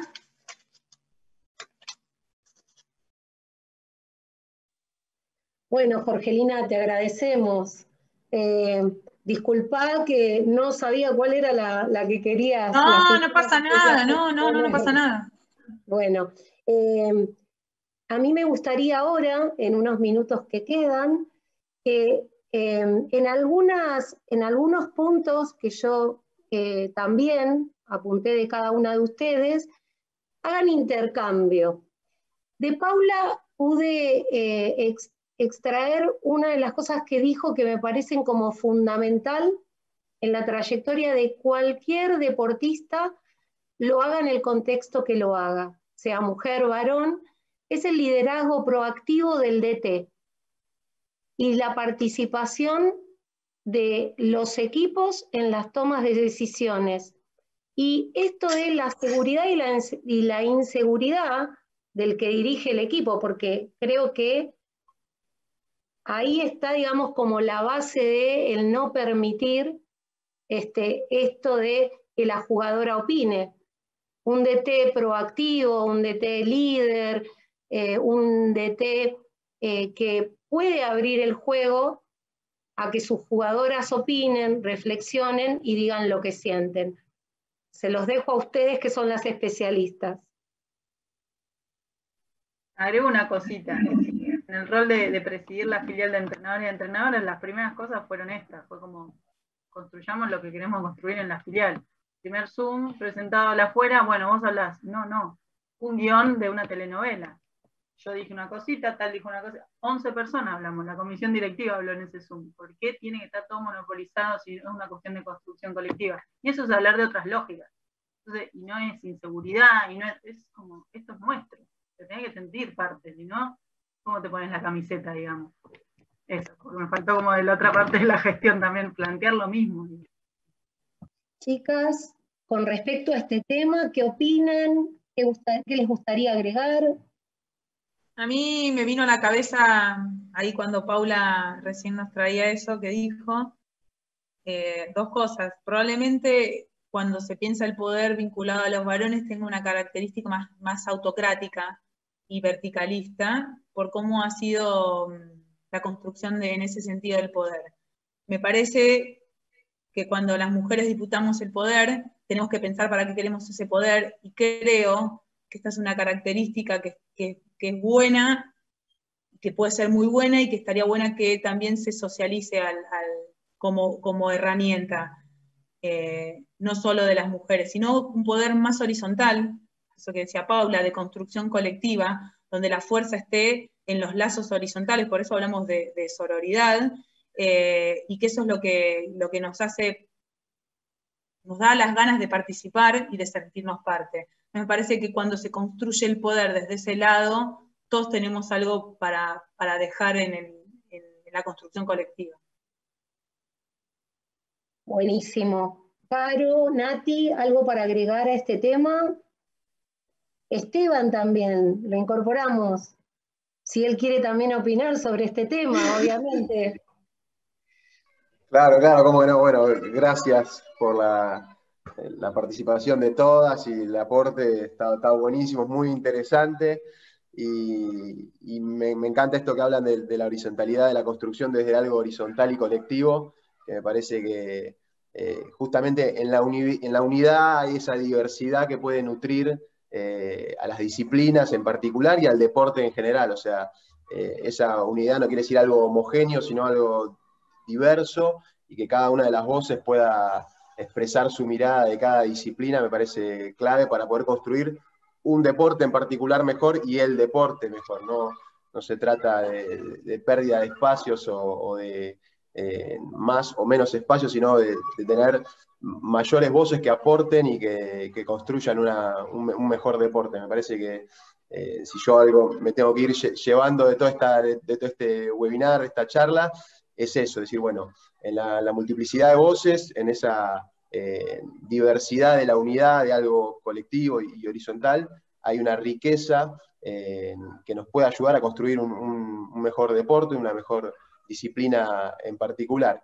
Y sobre todo, derribando esas desigualdades que están hablando, que bueno, todos los que venimos del deporte lo sabemos, que los horarios centrales siempre fueron de los deportes masculinos, los cierres en las competencias, los premios siempre competían primero las mujeres y después en los deportes masculinos, las premiaciones, bueno, todas esas cuestiones que van pasando y en la historia van siendo de construcción en la mente de todos. Bueno, hay que ir derribándolas para que tengamos un deporte más igualitario en ese sentido. Así que la verdad me pareció brillante escucharlas a todas, me aportó muchísimo individualmente, y sobre todo que suceda también en un espacio de la universidad pública, ¿no? Me parece que esto es también para destacar, porque siempre la universidad como espacio pionero de contención y desde donde salgan las voces para generar estos nuevos diálogos para armar un deporte mejor en todas las disciplinas. Así que muy contento de haberlas escuchado a todas. Bueno, vamos a pasar a lo que pude rescatar, que me pareció como para poder charlarlo, que dijo Nati: coexistir y formar parte de las decisiones. Ahí, ¿qué quieren sumar, agregar a esto que Nati dijo en particular dentro de su charla? Bueno, aprovecho un poco, también retomo lo anterior, de que, bueno, coincido obviamente, de hecho lo había mencionado también, de que es necesario estar en los espacios de toma de decisión, pero también es necesario que esos espacios sean genuinos, que muchas veces nos encontramos con que el espacio se nos da, o sea, como que diciendo, bueno, acá tienen para la foto. Sí, acá tienen un lugar, ustedes, las mujeres, las cosas, ¿no? Como poniéndonos en una situación otra vez de objeto, de decir, bueno, tienen un lugar de mujeres para hablar temas de mujeres, como que el género entra todo ahí y pasa a ser una especie de moda, o de, bueno, de cuestión de que me tengo que adecuar, entonces, bueno, está bien, como me hinchan con esto, genero este espacio. Y en realidad, eso no es lo que queremos. O sea, cuando hablamos de una conducción horizontal, de tener otras miradas, de tener amplitud de voces, estamos hablando de otra cosa. O sea, de que, por ejemplo, si una federación, un club, crea un espacio, una secretaría, una dirección, lo que sea, de género y de mujeres, de diversidad, que convoque a las referentes, por ejemplo, que convoque a las personas que están vinculadas, que convoque principalmente a quienes están en desacuerdo. Porque, a ver, si no existe un diálogo, o sea, si yo voy a estar conduciendo y voy a poner gente en esta comisión que va a decirme todo lo que yo quiero escuchar, me va a decir que está todo perfecto, no vamos a mejorar. Entonces, creo que eso también es importante, de que estos cambios y de que estos espacios sean genuinos y por convicción. Y bueno, un poco luchar por eso. Y también retomo lo anterior, ¿no? De que es muy habitual de que intenten confrontar a mujeres contra mujeres, ¿no? Cuando hablo también de estos espacios, de que se nos exige mucho más, de que siempre hay una mirada extra, inclusive para el halago. O sea, a mí me han felicitado muchas veces por ganar un torneo de varones, porque, mirá el sexo débil, mirá, la chica le ganó a los varones, mirá la nena como le ganó al viejo, le comió todo, como la jerga del ajedrez decimos, ¿no? Comer todo es comerle todas las piezas al rival. Entonces, es algo que me parece que está como muy arraigado y muy naturalizado, y es difícil de cambiar, inclusive para todas, ¿no? Para todos, es bastante complejo. Me pasa también en la federación, que busco un poco eso, ¿no? De que haya mayor participación colectiva, de que no todo recaiga sobre la presidencia, que suele ser un poco esa la estructura, o sea, básicamente de no terminar ejerciendo patriarcado yo, ¿no? Que es lo que también hablamos del patriarcado, no es solamente algo de los hombres o de los padres, porque a veces dice patriarcado, sino que es una forma de ejercer poder, y creo que la tenemos incorporada. Entonces es difícil a veces no solo mirar a los otros, sino mirarse una misma, uno mismo, y reconocer esos patrones y conductas que no están bien. Así que bueno, eso. ¿Alguien que quiera opinar sobre este tema? ¿Decir una palabra sobre este tema? Pau.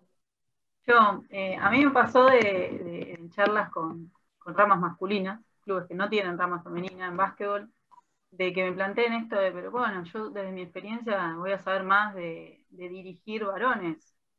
Mirá, yo no conozco a todas las mujeres y sus multiplicidad de formas de ser, de experiencias motrices y demás, solo porque nací con la misma genitalidad. Yo te puedo conocer a un equipo si me das tiempo de trabajo con ellos. Con lo cual, potencio, promuevo los equipos plurales, de cuerpos técnicos plurales, ¿no? Porque si encima estamos estereotipados con estos roles, qué mejor que tener todos los roles en un mismo equipo. Bueno, al día siguiente parece que después de la charla se quedan ahí hablando con la directiva. Bueno, decime a qué mujer, porque no saben estas 17 en EVA 3, ¿no? Entrenadoras superiores, quiénes son. Decime quiénes están en condiciones de integrar un cuerpo técnico. Pero estuvo buenísimo que le pique ese bichito de por qué un cuerpo técnico de varones tiene que estar dirigido por varones, por qué una de mujeres, sabemos un alto porcentaje, también está dirigido por varones, y estas cuestiones del vestuario, ¿no? ¿Te preguntás cómo hace un entrenador varón en el vestuario de mujeres? ¿Por qué te lo preguntás a la inversa? Equipo plural y se respeta y cada uno está en su rol, y el cuidado del cuerpo es igual, no importando el género, entonces como que hay mucho prejuicio, ¿no? Y esta cosa que decía Caro también, de bueno, sí, vamos a hacer una sección de mujeres, pero una vez al mes, me pasó en un grupo que se está generando nuevo de entrenadores de América, una vez al mes hacemos una reunión todos juntos. O sea, te parece que no tengo nada importante para aportarle, por eso una vez al mes perdés una hora de tu vida para intercambiar con el grupo de las mujeres entrenadoras. Digo, eso también pasa por la jerarquía. ¿Por qué vamos a compartir a la par si no me tenés nada que enseñar, no tenés nada que aportar? Bueno, ahí es donde también decís, qué lugar desde la segregación no es para mí la construcción. Es esto, una escucha genuina, un lugar realmente que pueda ser transformador y no seamos un florerito ahí, una mujer ahí estatua. ¿Cómo es? Bueno, Hay que entrar a las instituciones, hay que remangarse, hay que querer ser parte y empezar a demostrar con laburo, pero para eso también necesitamos un entorno que nos posibilite el ingresar ahí, ¿no? Y con otro tema que yo me olvidé de mencionar, para mí lo de la maternidad en las mujeres y en las personas que pueden gestar en el deporte es clave, porque si lo pensás en cualquier otro ámbito de la vida, si una persona sea despedida por quedar embarazada, no existe, y en el deporte ni se pone en tela de juicio esa falta de derecho, digamos. No sé, a mí eso me atraviesa, y con los años, porque ya dije, estuve casada cuando jugaba en la selección, con los años me di cuenta que no fue una elección genuina, fue como lo que había que hacer en ese momento para seguir compitiendo. Y vos decís, qué lindo, ¿no? Poder elegir así tu proyecto de vida. Pero bueno, hoy se puede trabajar para que las que vienen, ¿no? Las que vienen. Entonces me parece que ahí está como esto de querer ser parte de estas instituciones también. Seguro. ¿Alguien más que quiera aportar sobre este tema? Que en ese coexistir también un poco se hace referencia a lo que hablaba, creo que Pau fue en un momento que hablaba de que los jugadores y las jugadoras también formen parte en la toma de decisiones de la construcción de los torneos y demás, porque nunca es tenido en cuenta la voz de quien en definitiva termina siendo el protagonista principal del torneo. O sea, sin jugador, sin jugadora, el torneo no está. Y en ese coexistir no es que el jugador o la jugadora se ponen en el lugar de soy la diva, soy la estrella, hacer lo que yo quiero. Pero ser escuchada la voz es sumamente importante, porque hay un montón de cosas, son pequeños detalles que vos decís, cuando hablas con el entrenador o con tu entrenadora, se lo planteas y te decís, claro, y vos decís, no puede ser que no contemples eso. Y sí, puede ser, porque capaz que está preocupado por dónde tiene que parar el bloqueo o la defensa, o sea, está preocupado más en una táctica de juego que por ahí en otras cuestiones que el jugador o la jugadora como protagonista lo está. Y desde este momento que estamos en formato con el colectivo, nos ha pasado que cuando recién empezábamos con todo esto y empezábamos a hablar por ahí con dirigencias y demás, las preguntas eran, ¿y cómo se organizan? Y nosotros decíamos internamente, ellos se piensan que intercambiamos recetas, que hacemos reunión de tupper, o sea, que hablamos ¿de qué se piensan que hacemos cuando nos juntamos las mujeres? Que intercambiamos recetas fit para comer sin gluten, o sea, te hacen esas preguntas que vos decís, ¿de verdad tengo que estar escuchando esto? ¿Se te tengo que explicar a ver de qué charlamos? Punto crochet estamos hablando. No, señor, queremos hablar cómo cambiar y cómo incluir a la mujer en los ámbitos donde se nos limitó todo el tiempo porque no es ético que una mujer esté acá. El andar a lavar los platos era básicamente un poco el andar a lavar los platos también. Entonces, esas cuestiones de que, pero el cómo se organiza en ese día de hoy que nos reímos y decimos, sí, vendemos tupper, hacemos reunión y vendemos productos natura. Nada, y eso es el coexistir, o sea, que sepan que también podemos hablar, hablamos de recetas, eso no seguro, pero también podemos hablar de otras cosas que no sea cuántos huevos y cuánta harina le pones a un bizcochuelo, porque eso es un poco el prejuicio que existe. Yo hablo sin gluten porque soy celíaca, porque si no, no hablaría. Después hablamos de recetas, si querés. Pero no sé hacer nada. Por suerte está mi novio que cocina. Acá los estereotipos los rompí. Me viene a buscar en el auto como yo entreno. Le lleno el auto de pasto del entrenamiento y me prepara la comida porque yo vengo transpirada de entrenar. Muy bien. Es un santo. Muy bien. Está, apostamos a eso. Nos quedan 14 minutos, así que a nosotros nos encanta hablar, pero bueno, yo les voy a pasar, voy a tomar lo que dijo Caro, uno de los temas que nombró Caro, que fue la violencia. Y yo sé que da para mucho este tema, pero les voy a pedir que la que quiera agregar algo a lo que Caro dijo, lo haga muy sintéticamente, porque después tengo que decir una frase de Jorgelina que me interesa retomar.